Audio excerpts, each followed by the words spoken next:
So, no one really knows when it started. Maybe it was boredom. Maybe it was pride. Maybe it was just a man lost in a labyrinth of throw pillows and Swedish despair. But what happened next would go down in history as one of the strangest military operations ever ordered on U.S. soil. It all began with a simple visit. Trump had been scheduled for a brief appearance at IKEA, a photo op, some casual remarks, a chance to pretend to like regular furniture. What no one expected was for him to get lost. For 3 hours. Not in the parking lot, not in the loading zone. Inside. Somewhere between the lack tables and the Hemnes dressers, the 47th President of the United States disappeared. Secret Service scoured every showroom.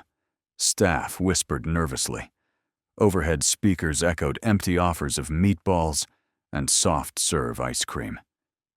But Trump? He wasn't panicking. He was plotting, because in his mind, this wasn't poor store design. This was an ambush. Classic foreign entrapment, he muttered, arrows on the floor pointing in every direction, product names nobody could pronounce, walls that seemed to shift the longer he stared at them. IKEA, he would later say, is psychological warfare, and they're very good at it. By the time he found the exit, or rather, was found near the fake living room setups, something in Trump had changed. He wasn't just angry. He felt invaded. Standing in the Florida sun, he looked back at the blue and yellow building like it was a foreign military base. He shook his head. "This is basically a foreign base," he said. "Right here, on American soil, and nobody's talking about it. Except me." By the next morning, Trump was on Truth Social. All caps. "Swedish trickery must end. We will be taking strong action. America first, even in furniture." The comments rolled in. Was he joking? He wasn't. The Pentagon was confused. "Sir, it's a furniture store." Trump scowled. "It's a hostile foreign installation disguised as a furniture store," he corrected. And they almost got me. He called it Operation Flat Pack Freedom. By noon, troops were rolling into the IKEA parking lot. Humvees next to minivans, soldiers standing beside confused suburban dads, loading mom dressers into SUVs. Inside the Pentagon, nobody could believe this was happening. Trump was holding a press conference on the front steps of the store. "This is a foreign base," he declared, "and we are liberating it for the American people." When asked if Sweden had done anything to provoke this, Trump snapped.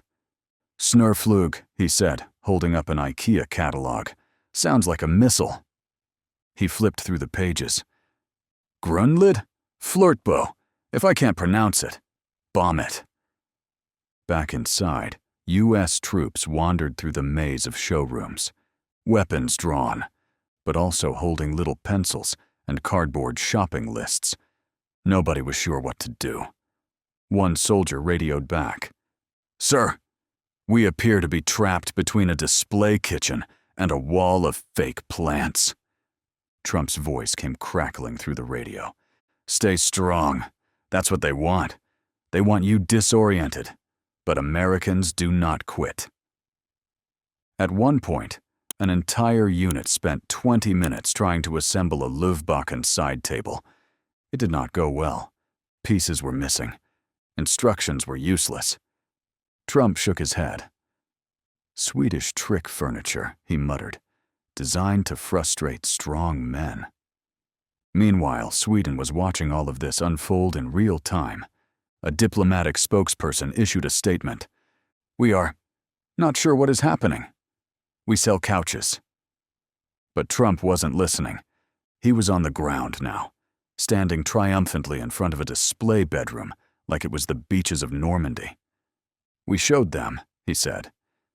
"Nobody confuses Americans like that, and gets away with it." Operation Flat Pack Freedom continued for hours. By nightfall, U.S. troops had secured most of the showroom. Their prize? a fully assembled lac coffee table. Trump held it above his head like a war trophy. "American craftsmanship," he declared. A soldier quietly whispered, "Sir, it's made in Poland." Trump ignored him. He ordered the IKEA American flag replaced. There wasn't one. He made them hang a MAGA banner from the ceiling anyway.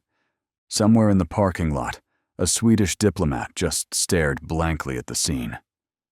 "Again," they repeated, "we just sell furniture." But Trump wasn't done.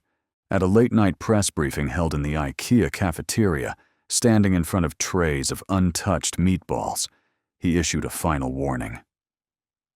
"To Sweden," he said, "we will be watching you very closely. No more tricks.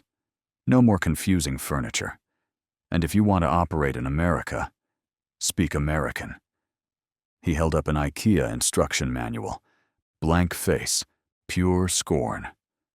"This," he said, "is not how we do things here."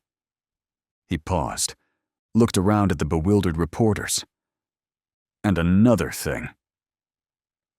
Real furniture has words, not squiggly lines and cartoons." By morning, Operation Flatpack Freedom was officially declared a success. Trump never found the exit. He had to be escorted out by the Secret Service. But in his mind, in the only mind that mattered, he had won. He stood at the doors of IKEA, saluting his troops. Behind him, confused families wandered the showroom, completely unaware that history had apparently just been made. Because in the end, it wasn't about furniture. It wasn't about Sweden. It wasn't even about getting lost. It was about proving, once again, that in America, reality is whatever Trump says it is. Even if it comes flat-packed. Even if it requires assembly. Even if the instructions make absolutely no sense at all. This is the irony. And that's the irony.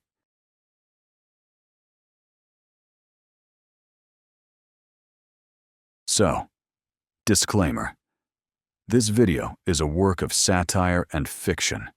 It is intended for entertainment purposes only and should not be interpreted as fact, news, or a representation of real events.